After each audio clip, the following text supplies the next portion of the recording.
Durante la década de los 70, 80 y 90 en la Argentina, el arte experimentó por una gran diversidad y riqueza creativa. Hubo una explosión de movimientos artísticos que reflejaban la situación política y social y también las influencias de corrientes artísticas internacionales. En 1960 surgió un movimiento autodenominado Vanguardia, el cual estaba nucleado con el Instituto Di Tella. El Instituto Di Tella había sido fundado en 1958, el cual funcionaba como un espacio aglutinador de experiencias como el teatro independiente de jóvenes dramaturgos, el arte plástico, happenings, entre otros. Este movimiento buscaba disolver las fronteras entre el arte y la vida. Eso entonces conllevaba crear una relación entre el arte, la política, el artista y los observadores, los espectadores, ya que así ambos podrían cumplir un rol participativo, un rol activo, no solamente el artista. Con el avance de la década, era evidente que lo político comenzó a primar cada vez más sobre lo artístico. Había que asimilar entonces el concepto de vanguardia artística al de vanguardia política. La primera decisión fue exponer en circuitos que fueran diferentes a las tradicionales, como solía ser en los museos y en las galerías. Y el segundo paso fue unirse o acoplarse a los movimientos o a las luchas populares de ese entonces. El éxito del Instituto Di Tella llevaba implícito un enorme caudal de críticas, ya que se lo acusaba de ser escandaloso, se lo consideraba decadente y peligroso, malformadores de la juventud, se lo asociaba con los hippies, la marihuana, la destrucción de lo moral y las buenas costumbres. Ejercer presión económica sobre el grupo empresarial, más la clausura de las muestras y la represión policial fueron las principales armas contra el Di Tella. En 1971 ya no se realizaban más obras artísticas, pero lo que sí es que lo que le llevó a su cierre fue la muestra que se realizó en 1968 con la obra artística Baños. Las autoridades llevaron a juicio al director del Instituto Di Tella por incurrir al desacato contra la investidura presidencial, porque adentro, en el interior de la obra artística que era Baños de Roberto Plate, había un graffiti de autor anónimo que decía un insulto. El cierre definitivo del centro significó el final de una década optimista. También marcó el inicio de una de las etapas más violentas y sanguinarias del sur del continente. Ahora voy a hablar sobre Tucumán Arde, comenzando por el contexto internacional. Hubo muchos sucesos como la guerra de Vietnam, la revolución cubana, las ideas del Che Guevara y la conmoción por su muerte en Bolivia y los conflictos por los misiles en Cuba. Todos esos fueron influencias para la ruptura de los géneros tradicionales de las artes plásticas, llevando a realizar obras o producciones interdisciplinarias, como por ejemplo el arte conceptual, los happenings y las instalaciones.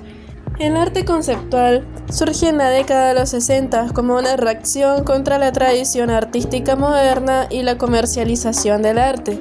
Este movimiento se centró en la idea de que la creación artística no debía limitarse a la producción de objetos físicos, sino que podía tomar la forma de conceptos, pensamientos y lenguaje. Los artistas conceptuales se centraban en explorar ideas y conceptos abstractos y por crear obras de arte más intelectuales que visuales. De esta manera, el arte conceptual se aleja de la tradición artística que se centraba en la técnica y la habilidad manual y se enfocaba en la idea y el significado detrás de la obra. El arte ahora servía como una herramienta para generar cambios en la sociedad y para transformar el mundo.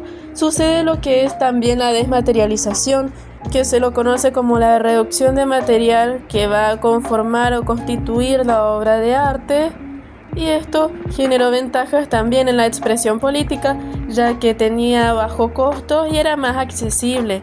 Tucumán Arde fue una obra colectiva y multidisciplinaria que se montó en las sedes de la CGT de los argentinos de Rosario y Buenos Aires en 1968, mismo año en el que se produjo la lucha de los estudiantes en el Cordobazo. Tucumán expresaba represión, pobreza, explotación y aislamiento. En este sentido, los artistas se propusieron organizar una exposición que visibilizara la realidad de todos estos problemas y atravesar la censura de los medios de comunicación, ya que la efectividad de la obra se mide en tanto esta impacta a la manera de un acto político. Para realizar o llevar a cabo el Tucumán Arde se pasó por 4 etapas. La primera etapa fue el estudio de material sobre la realidad social del problema tucumano. Luego se llamó a la prensa para realizar una conferencia donde se presentaban como artistas de vanguardia de Rosario y Buenos Aires para explicar que iban a trabajar sobre Tucumán sin dar tanto detalle. Esto le da un marco legal para poder trabajar más seguros. En la segunda etapa, viajaron acompañados de un grupo técnico y con periodistas para poder verificar la realidad social de Tucumán. Se hicieron filmaciones para usar después en el montaje que iba a funcionar como acto tanto artístico y político de protesta o de denuncia, para que se pueda evidenciar la contradicción que había de los medios de comunicación y cuál era la realidad que estaba sucediendo socialmente. Se justificaron diciendo que harían una experiencia vinculada con las actividades públicas de la ciudad, justificando así sus estadías en la provincia. El material se mandaba diariamente a Rosario para que no se perdiera. Con el material se hizo una conferencia de prensa para denunciar la situación de Tucumán. Contaron su verdadera intención de la muestra. Se hicieron 2 muestras. Se usaron diversos materiales como ambientación para que el público forme parte de la obra. En el piso, el nombre de los ingenios eran pisoteados por la gente. Habían fotos de gran tamaño que mostraban las condiciones en las que estaban los niños y los obreros. La segunda muestra en Buenos Aires, en la cual participó también Óngaro, en pocas horas se presionó a la CGT para que se cierre la muestra. Y la cuarta etapa fue el cierre de la documentación, publicación audiovisual y la fundamentación estética. Parte del material se fue perdiendo o prestando. Un hecho que marcó un cambio importante en la conciencia y en la politización del grupo que exponía en el Ditela fue lo ocurrido con el artista León Ferrari, que se propuso fusionar un hecho de la realidad mundial que era la guerra de Vietnam con la producción artística de 1965 por la convocatoria al Premio Nacional e Internacional y organizado por Ditela. Se presenta con una obra llamada Civilización Occidental y Cristiana, basada en el montaje de un avión usado por Estados Unidos para bombardear a Vietnam y sobre este un Cristo crucificado de utilería. Se trataba de una obra contemporánea que expresa su rechazo por la barbarie occidental que se impone con su verdad por sobre los pueblos oprimidos. Romero Brest, el director del Ditela, exigió al artista que retire su obra Cruz Avión porque hería la sensibilidad de comunidades religiosas, siendo este hecho el primer acto de censura. El avión representa el poder militar de Estados Unidos, la guerra aérea y la maquinaria tecnológica capaz de matar a distancia. El Cristo crucificado se le reconoce como sufrimiento injusto. El sacrificio cristiano cuesta con la maquinaria que produce muertes. En la otra imagen se puede observar una obra que también es realizada por el mismo autor, el mismo artista. Se considera un ready-made y ensamble de objetos que él apropia y recontextualiza, creando un nuevo significado. La esencia de la obra está en el gesto conceptual, cambiar el contexto del objeto para generar una crítica cargado de contenido político. Cuestiona la relación entre religión, poder y violencia. Cuando Ferrari veía que bombardeaban a Vietnam para salvar al mundo del comunismo, notaba el mismo mecanismo que en la moral cristiana, la idea de que el sacrificio del otro está justificado si es por el bien superior. El gobierno de Estados Unidos usaba como discurso proteger la civilización occidental cristiana, donde la religión legitimaba la violencia política. La presencia de santos en una sartén constituye la metáfora del fuego del infierno y el sufrimiento como noción central en la tradición cristiana. Coloca las figuras en un objeto de calor asociado con el castigo, contradice el discurso de amor que da Dios con la violencia ejercida en el contexto mundial de los años 60. El cordobazo comienza cuando se privatiza el comedor estudiantil, lo que genera un gran descontento porque muchos estudiantes vivían de pensiones, eran de otras provincias o venían de otros lugares, por lo cual los aumentos solamente les perjudicaban las vidas. Se realizan protestas y un alumno muere asesinado por la policía. Eso lleva al cordobazo el 29 de mayo de 1969, en el Día del Ejército. La ciudad queda en manos del pueblo por 48 horas hasta que el ejército retoma el control.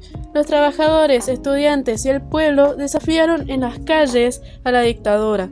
La dictadura pensó que la policía iba a poder frenar todo, pero no. Durante el cordobazo se hicieron varias manifestaciones artísticas, incluyendo proyección de películas y obras teatrales. Proyección de la película Quémenlos, documental que muestra la resistencia civil de Córdoba, cuna de industria automotriz argentina y reforma universitaria, una reconstrucción de lo ocurrido en Córdoba. En el cartel realizado por Carpani se observan tras las rejas a Óngaro, líder de la CGT de Argentinos, y Tosco, sindicalista cordobés. Se observan encarcelados, lo que denuncia la represión del régimen militar hacia líderes sindicales.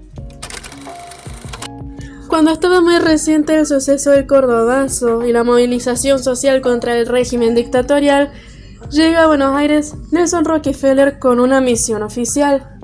Su llegada era parte de una gira que estaba realizando por los países que eran miembros de la Organización de los Estados Americanos, con el fin de recaudar información y documentación para sacar un diagnóstico de la región. A un mes del cordobazo, se convocó una muestra que se llamó Malvenido Mr. Rockefeller. La policía clausuró la exposición al otro día y la mayoría de los afiches fueron destruidos, robados o desaparecidos. En la imagen que dice "Un guerrillero no muere para ser colgado en la pared", este afiche se contradice con su texto, haciendo una crítica a la militificación del héroe. Luego del cordobazo, en los primeros años de los 70s, crecen los grupos guerrilleros como los montoneros. En este punto, los artistas no se reclaman como vanguardia, sino que se definen a sí mismos como el pueblo o la organización. El siluetazo fue un movimiento político y artístico realizado en 1983, en el cual se dibujaron siluetas humanas para denunciar la desaparición de miles de personas durante la dictadura militar de Argentina. Fue considerado como una forma de arte activista. Se realizó en la tercera marcha de la resistencia convocada por las madres de la Plaza de Mayo. Argentina estaba en la etapa final de la última dictadura militar, 1976-1983, marcada por el terrorismo de Estado y la desaparición de más de 30.000 personas. Cientos de personas colaboraron con el trazado y pegado de las siluetas en muros y espacios públicos. Transformó el arte en un acto comunitario donde cualquiera podía dibujar y pegar en la pared la silueta. Durante la década de los años 70, la escena artística estuvo marcada por la presencia de la dictadura militar, el cual llevó a la emergencia de un arte comprometido y político que buscaba denunciar las injusticias y defender los derechos humanos. En los años 80, con el retorno de la democracia, hubo un resurgimiento en la libertad y en la creatividad en el arte argentino. Como ejemplo tenemos esta obra de Minujín que se llama Colchón, de eróticos en Tecnicolor. Es una escultura textil que se usó como parte de una instalación artística donde podía el público recorrer por el ambiente. Minujín hizo una instalación conformada por 4 esculturas. Cada una de ellas estuvieron colgadas, suspendidas por medio de gruesos resortes que estaban realizadas en tela de algodón pintadas con témpera fluorescente rellenas con goma espuma. Mecerse en estas esculturas rememoraba el rebote sobre la cama. En años de proclamación de liberación, la incitación a revolcarse y vivir era una consigna provocadora también para el uso del lenguaje popular. Las citas al lunfardo, la jerga baja, se reiteran en la obra de Minujín. La pintura que se observa es la de Federico Clem, David y Goliat. Es una pintura de gran formato que reinterpreta el mito bíblico como una metáfora contemporánea del poder y la lucha simbólica. En el centro se presenta un cuerpo masculino en actitud desafiante o contemplativa. David aparece como un icono de belleza y poder. Goliat está representado como una masa que sugiere que el enemigo es más conceptual que físico. Predominan los tonos cálidos que evocan a una atmósfera mística en un espacio cósmico, reforzando la idea de que esta lucha ocurre en un plano simbólico. Federico Clem fue un artista influenciado por el glamour. Como figura pública y artista, se enfrentaba a los prejuicios, la censura, el conservadurismo, posicionándose como un David que desafía al Goliat del sistema cultural argentino de los años 90. El arte de los años 90 hubo mayor inserción de artistas argentinos en circuitos internacionales y consolidación del mercado del arte. Cambios en los modos de producción por defecto de la globalización. Tenemos estas obras de Marcos López, quien realizaba fotografías, y algunas de las que seleccioné fueron El ganador, que se centra en la figura del héroe masculino desde el punto de vista ligeramente bajo, disminuye la escala de los objetos del fondo y vuelve monumental al personaje. El personaje funciona como actor que encarna una idea, no solo un individuo, también símbolos o sentimientos colectivos. Y la otra foto se titula Elba, de 1992. Es un retrato frontal donde se representa a una mujer y hay una conexión entre el artista y el retratado porque el personaje está mirando a la cámara y está en una pose en la cual cruza los brazos sobre su pecho y tiene unas flores alrededor. Eso es todo con respecto al arte en la Argentina durante las décadas de los 70, 80 y 90. Espero que les haya gustado y nos vemos en la próxima.